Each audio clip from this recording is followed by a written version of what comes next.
lakh names that have been removed. And the authorities say that this is not a purge, this is in fact a cleanup exercise, this is voter precision. So let's break this down for our viewers. We're looking at a massive shift in West Bengal's political landscape that is happening not on the campaign trail but within the data servers of the Election Commission.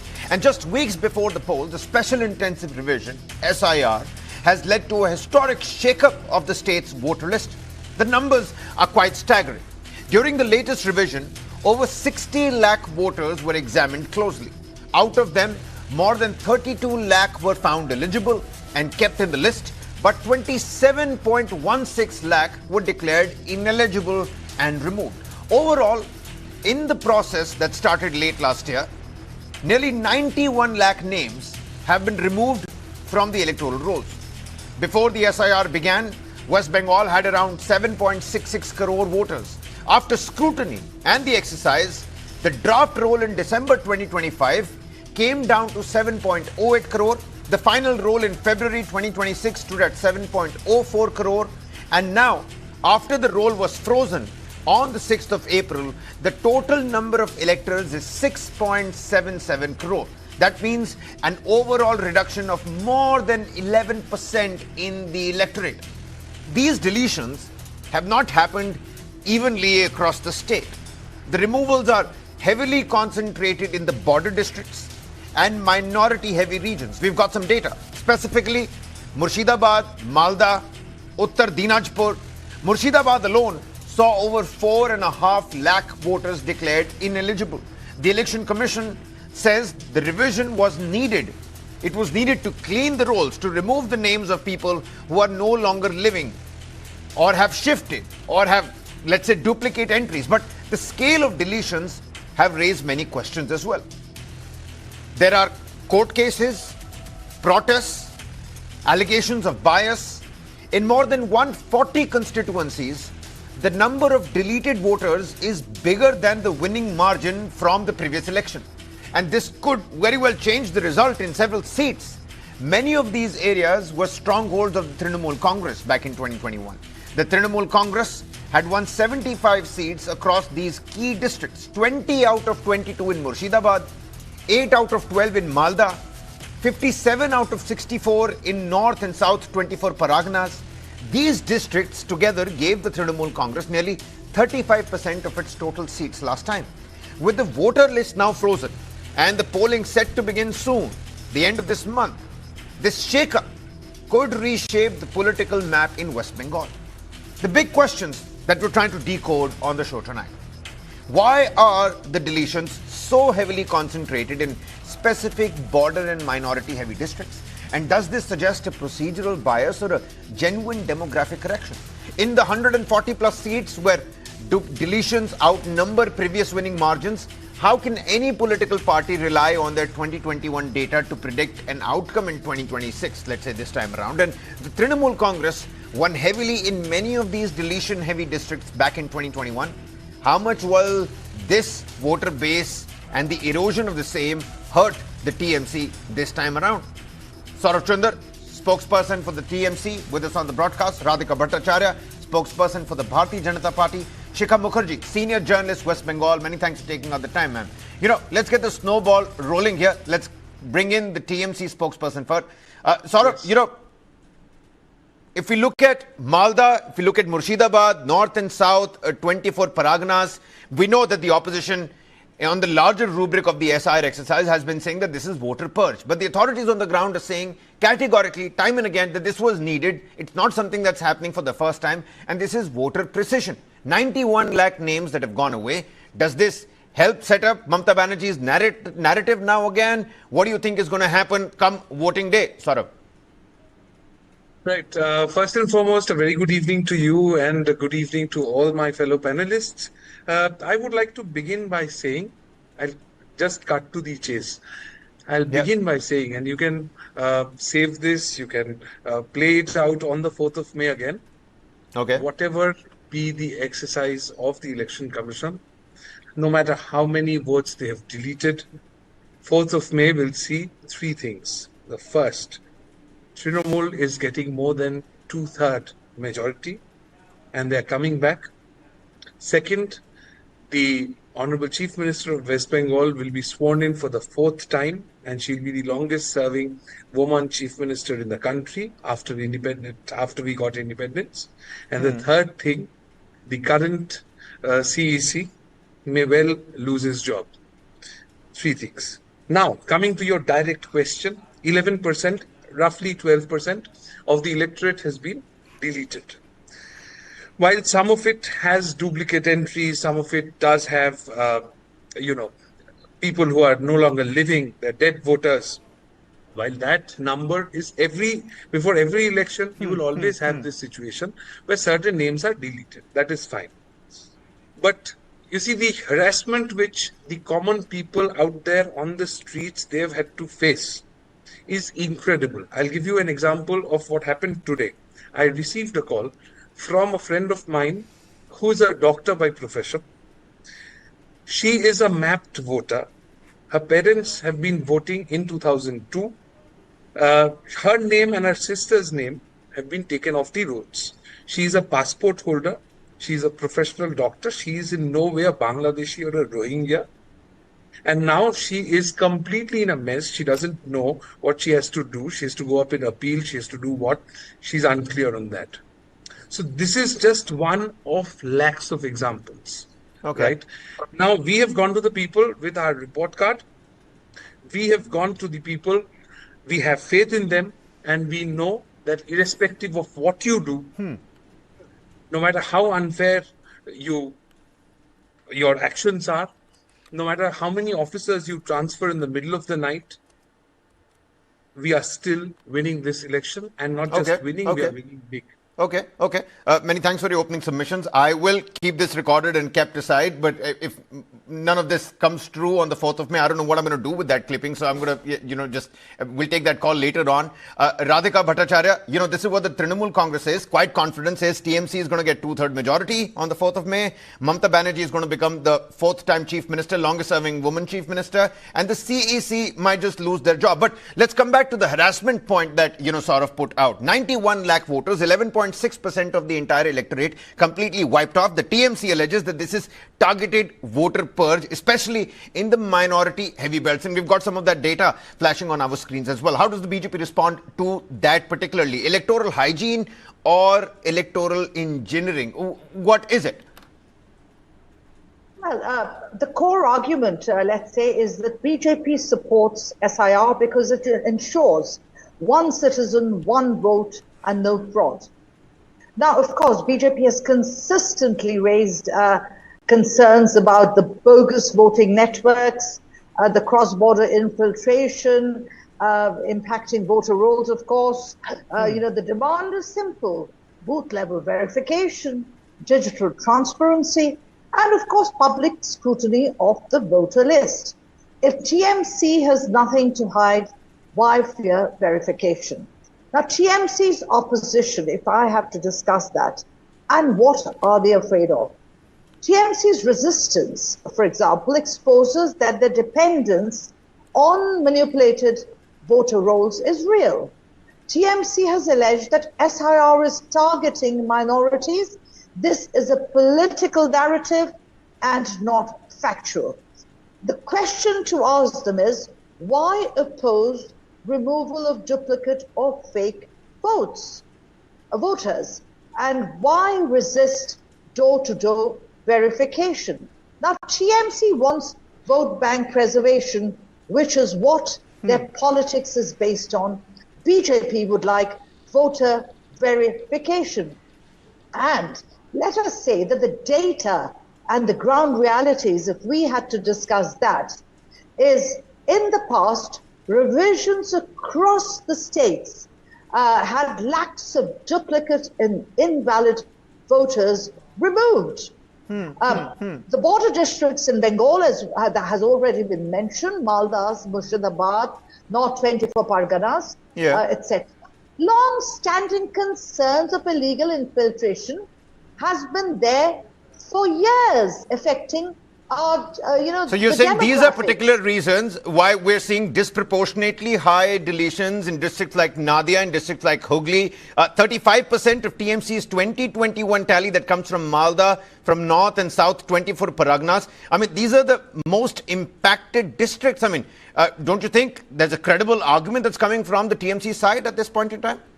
Even the Election Commission has repeatedly flagged discrepancies in voter rolls there.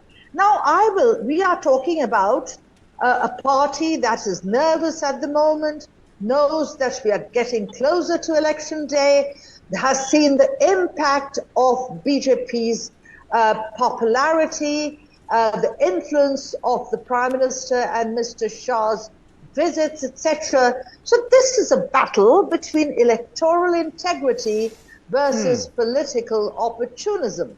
And really, we need a genuine mandate. We need reduced electoral, say, violence, which is something we have expected all the time. And the fake voters distort, which is results and public trust. Democracy cannot run on ghost voters. And the legal and the constitutional angle, because that is something that we must also discuss. S.I.R. is fully within the constitutional and legal framework. So nobody's denying that. Nobody's denying that. I think the intent behind the S.I.R. was the question coming across from the Trinamool Congress. But I'm going to come back to you, circle back to the TMC and the BJP spokesperson. Many thanks, Radhika. Shikha Mukherjee, ma'am, you're a senior journalist. You've been bringing us the details, your critical insights from West Bengal for quite a long time now. Madam, 11 to 12% reduction in electorate just before the elections.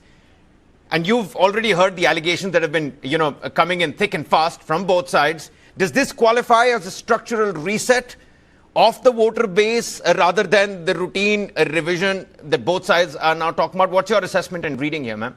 Okay, there's nothing routine about this S.I.R. One. Number two is because an S.I.R. which ends up deleting 91 lakh voters or 92 lakh voters, we still don't know finally, is not a routine exercise. It is something else. Okay. And then I come to the most astonishing part of the story, which is that of this 91, 57 lakh women have been deleted from this voters list. We are talking about, communities. We are finding that 57 lakh women voters, in 2024, the number of women voters was 3.73. In 2026, and I'm not talking about this final list, it may have come down further. It was 3.16 crore. So there is a 57 lakh gap of women voters. Women voters are the easiest to target. And I think there can be nothing routine when from 969 women for every 1,000 men voters, the number has come down to 964 women for every 1,000 men voters. This is staggering. This is a gendered kind of deletion, for which nobody is talking about it. And I want to raise this today because this needs to be answered, number one. Number two, the second point that I have to ask is that if all this was bad, what was the Election Commission doing in 2024? Exactly. What was the Election Commission doing in 2021? You use these voters to bring in legitimate governments. You use these voters to win a Lok Sabha election, and today you're saying that these are not legitimate at all. Then what happens to the 2024 election results? Yep. Is that questionable? Therefore, I'm saying that this is not a routine S.I.R. This is something else. And frankly speaking, if I see what the Election Commission has done on paper, which is remove 91 lakh voters, and I see what the Supreme Court has said, which is that these deletions are not forever, but only for, as of now, this is being done, then it means that this is voter suppression. It's not voter purge. This is voter suppression. If you're going to restore even one name after the election or in a court, the election commission and the Supreme Court have to answer what the hell went on. This is voter suppression. All right. Let's have Radhika, respond to that. Radhika, you heard that. There's nothing routine about that. 57 lakh women voters that have been deleted. It could very well be more than that. And the timing, like I mentioned in the introduction as well, the timing is still being questioned. We're so close to the assembly elections, but yet the timing of this special intensive revision, and of course, what Shikhaji spoke about, the 2024, polls. Over there, the names, they were all fine. The voter list was absolutely fine. And suddenly you have this shock reset. What's your rejoinder to that? Well, I would say that no mass deletion is happening arbitrarily. S.I.R involves, a draft list, claims and objections, and then the final list. Every vote has the right to corrections and reinstatement. Now, no genuine voters permanently deleted without due process. And also we have to understand a few things here, and that is that for TMC to be suspicious that this is something that BJP is doing so that they can have the advantage is misplaced. Let's talk about the safeguards. They're booth level officers, the BLOs, who have done the door-to-door verification. There has been the public display of draft rolls, and there was also a time window for inclusion or correction or appeals and what have you. This is the most transparent, participative process, not a secret sort of a purge.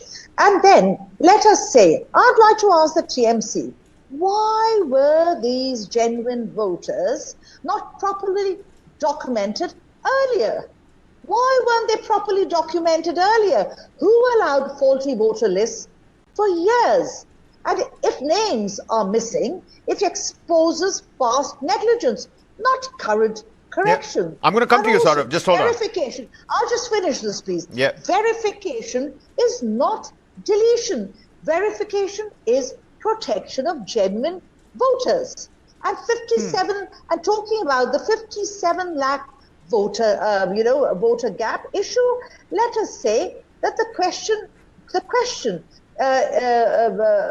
is in the number. Source of 57 lakhs.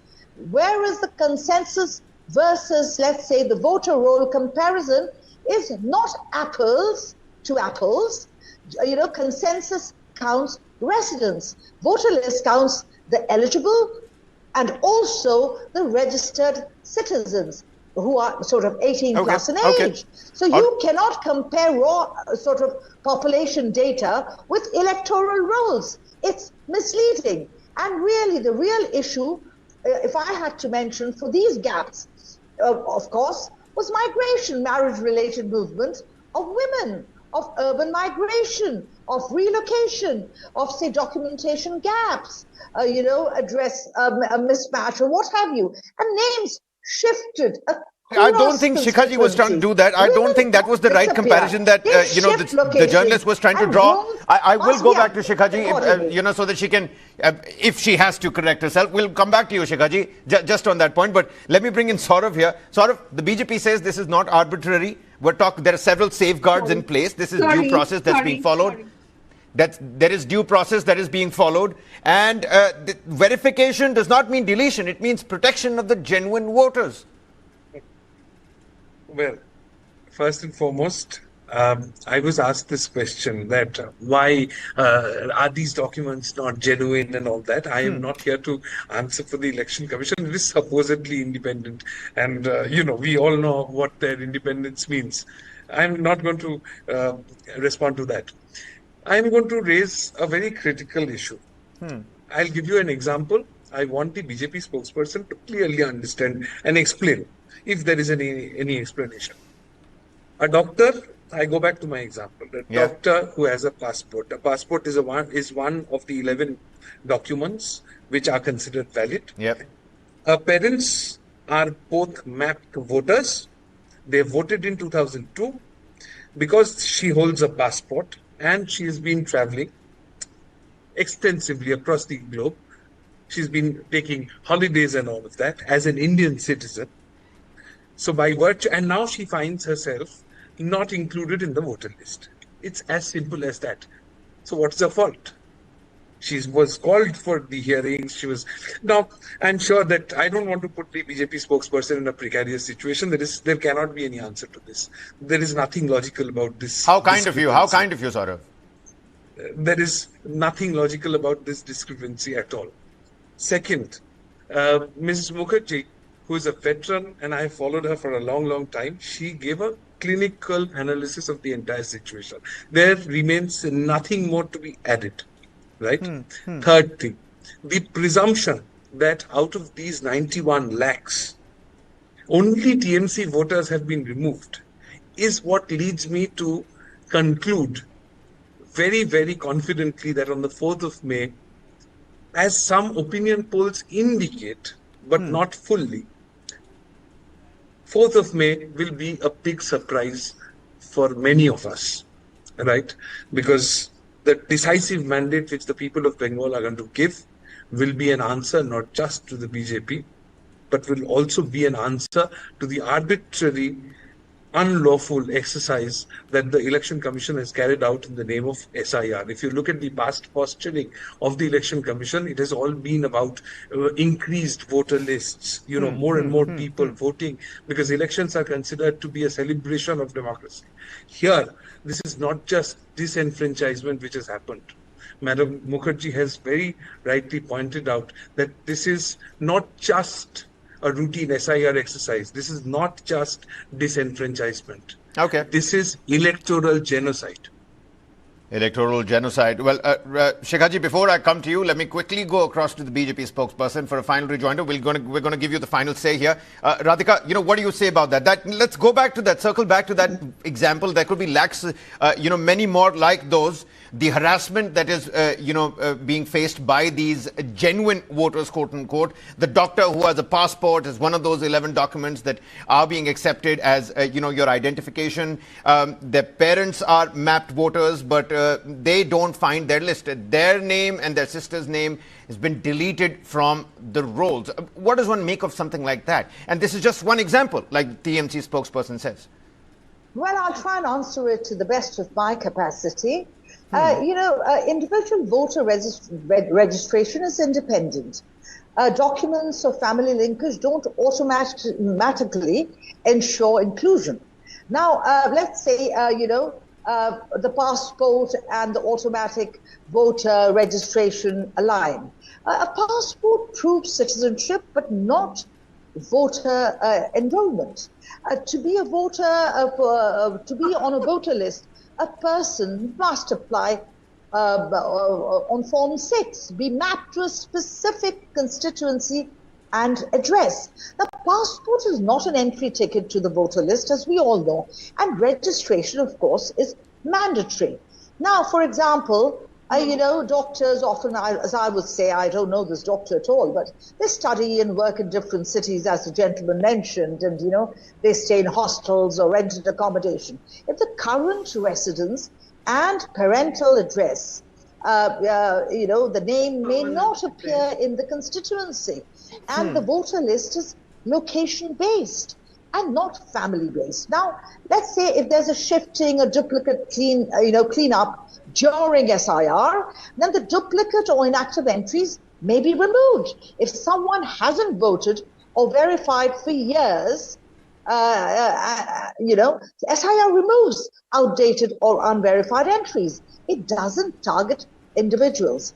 Now, I will say if verification is incomplete, the system pauses inclusion, not cancels rights. If there is an address proof mismatch, say, if, they were not available during the BLO visit, or the form was not updated, say, after relocation, no genuine voter is permanently excluded.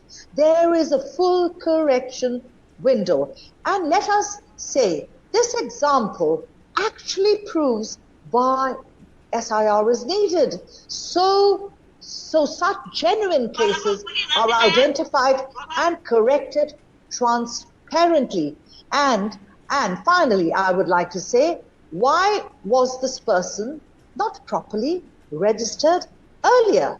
Why oppose a process that allows her to be included correctly? The voter lists are not inherited from parents at the end of the day. They are verified individually. If there is a gap, S.I.R. The selective use of safeguards that you yourself were talking about, you said that this is the transparent exercise. There are a lot of safeguards that are available to the remedy of all the genuine voters. If this person were a genuine voter, this doctor, I mean, where would the safeguards, to safeguard their decisive vote? This is why the opposition categorically says disenfranchisement. And I mean, I think they have a credible point here, not taking sides at this point in time. The elections are right around the corner. Shikhaji, the final word to you. You've heard both the sides now. Help us balance the Libra scales out. What does this mean for voter confidence? What does this mean for the turnout, the legal challenges, the pending appeals, the trust deficit that's clearly out there in the open? I think we are going to see the courts being overworked on this. Point number one, because already some people have started filing cases in the Calcutta High Court saying that what is all this deletion about?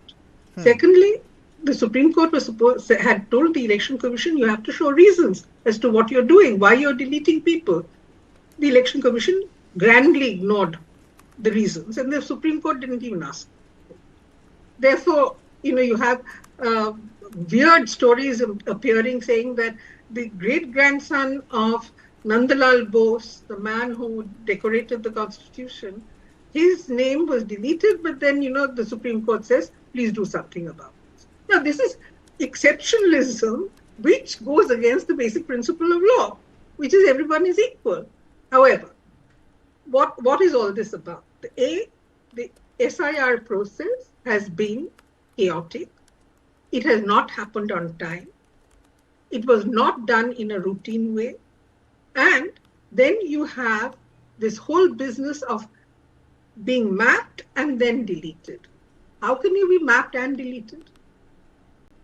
So, this S.I.R. exercise, however the Election Commission tries to sell it, is going to be contested for a long time to come. People are going to waste money. The courts are going to waste their time. And the country is going to pay the price. It's not just the voters in West Bengal who are going to pay the price. Keeping that Election Commission doing all that it has done is a very expensive process. The Election Commission says that this West Bengal election is going to cost it 2,500 crores. Can you imagine this process carrying on for years? And can you imagine the kind of public money we are going to waste on it? Yeah. Because the Election Commission can't get it right? Well, seems like there's nothing routine in this. 57 lakh women names that have been deleted. That's, I think, the most, moot point that's come out of this discussion. The TMC says that they're going to get 2/3 majority. Mamata Banerjee is going to return as the chief minister. The CEC might just end up losing their job. And the Bharatiya Janata Party, of course, pro S.I.R., saying that there is nothing arbitrary. Nothing wrong with the timing. Due process has been followed. There are ample safeguards. Radhika has helped us understanding that the verification is for protection, not for deletion of the genuine voters. But then again, you see 91 lakh names gone. And the question still remains whether this is correction or controversy. 4th May, I think we'll get a better understanding of what's happened. Every deleted vote is going to rewrite a victory. And this is why people are saying that the entire margins could be vaporized. And we could see the key battlegrounds shift overnight. What's going to happen? Anybody's guess at this point in time, but nothing routine in this exercise is what the veteran journalist on the broadcast telling us. Sort of, Shikhaji, Radhika, many thanks for taking out the time and speaking to us here on News 9. I've been saying every deleted vote could rewrite the history and the victory in the upcoming polls. The voter list that's been trimmed, a political slugfest that will continue. Needless to say, in Bengal, the ballot is now sitting on a fault line. 4th of May, what surprise will that spring up? Well, we'll have to wait and find out. That's the end of the first segment. Our second segment on India's nuclear prowess. Don't go anywhere.